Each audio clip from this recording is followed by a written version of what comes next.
If you're trying to get more leads, more calls, and more booked jobs from your social media, a lot of times it's important to know what you're posting. And just because the person who's doing your social media marketing might be your spouse, might be yourself, might be your kid, might be your friend's kid, might be an agency, freelancer, virtual assistant, whatever, at the end of the day, if you're just posting some random weird stuff, just keeping up with trends, keeping up with the latest TikTok challenge or TikTok dance, there's a pretty good chance it's not bringing in leads. You might be getting exposure, and again, I understand there's a whole road down that exposure route, but at the end of the day, do you want to increase your revenue, or do you want more likes, more thumbs up, or more comments? Today, I'm going to give you some tips of how to turn your social media marketing into more of a lead generation system. I'm digital marketing coach Chris Heidlebaugh, and if you're new to me, I help home service companies stop guessing with their marketing and start focusing on getting more leads, more calls, and more booked jobs. From providing you with the digital marketing audit to helping you with teaching your team how to do your marketing in-house or doing your marketing for you, you can see more about me at digitalmarketingcoach.com. So I'm going to share with you like 3 tips today to just kind of help you with your social media marketing. And the number 1 tip is I want you to understand there's a difference between lead generation and then there's a difference between just getting exposure, just making entertainment content and stuff like that. Many times a company will just put out content like, oh, hey, look, we have the puppy in our office, and oh, we got this or we got that, or and a lot of times it just doesn't work very well, okay? And so there's a difference between trying to get attention and trying to get customers. Those are 2 different things. Yes, if you're just trying to get attention, you want to have a viral video of like, hey, check out this garage door company that did the YMCA dance and did it. Cool. Okay. Whatever. Okay. If you're just trying to do like some whatever crazy social media things and stuff, that's fine. If that's what you want for your business. Now, I'm just keeping it real. When companies call me, they want a no fluff, no rainbows and butterflies selling person, not a yes guy, not a yes gal to tell them, oh, everything's rainbows and butterflies, right? Like, that's not me. Like, I'm not into that garbage, okay? My goal is to help you succeed online. My goal is to help you stop guessing with your marketing, okay? I'm very passionate about what I do. At the end of the day, if you're just posting just random stuff for entertainment, that's fine if that's what you want to do.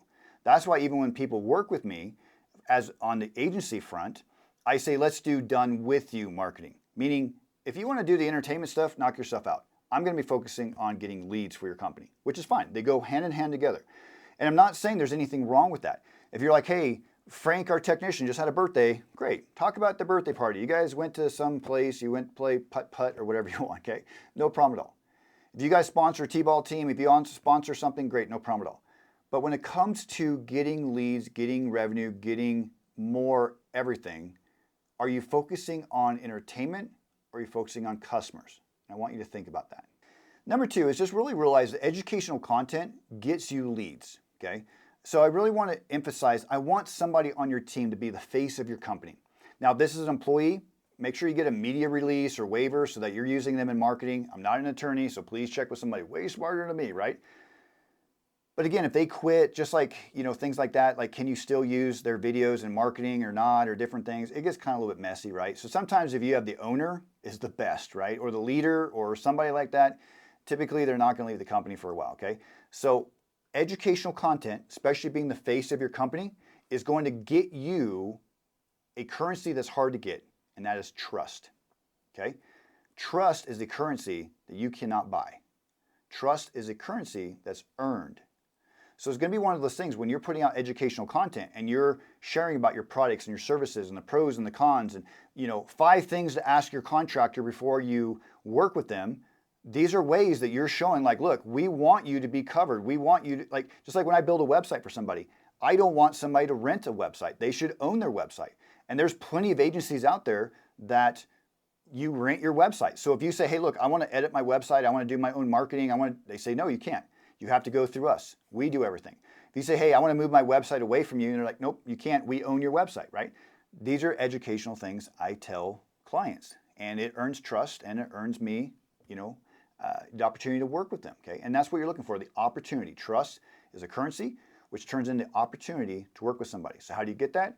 Create educational content instead of just weird stuff online.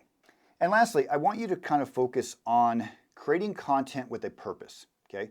If you have a content strategy, you don't have to get in the weeds. Sometimes people like have these crazy, like, they spend more time trying to make a Google Doc of like all their content creation. And it's just like, dude, just make the content, right? There's so many tools, even Meta now, like you can have like these calendars that set up everything. Like just go in there and just take care of stuff, right? You don't have to go in there and make everything this like, like a crayon box threw up with like all these colors and all this, that, and the other. Like, dude, just go in there and make some content, right? Book out half an hour or an hour a month, and this is your video content time. Everybody knows that. Everybody on the sales, from the sales team to the marketing team, is focused on getting content. If you get a question 3 times, tell the sales team, say, look, if you get this question 3 times, or a technician, we're going to make a content about it, right? Because customers are going to learn from somebody. I want it to be you, right? So create content with strategy, not just like, oh, we haven't posted something in 3 days. Let's celebrate, it's National Cupcake Day, right? It's just, come on, like, it's just a little bit weird, okay? If you need more tips or more ways to help your business grow, you can check me out at digitalmarketingcoach.com.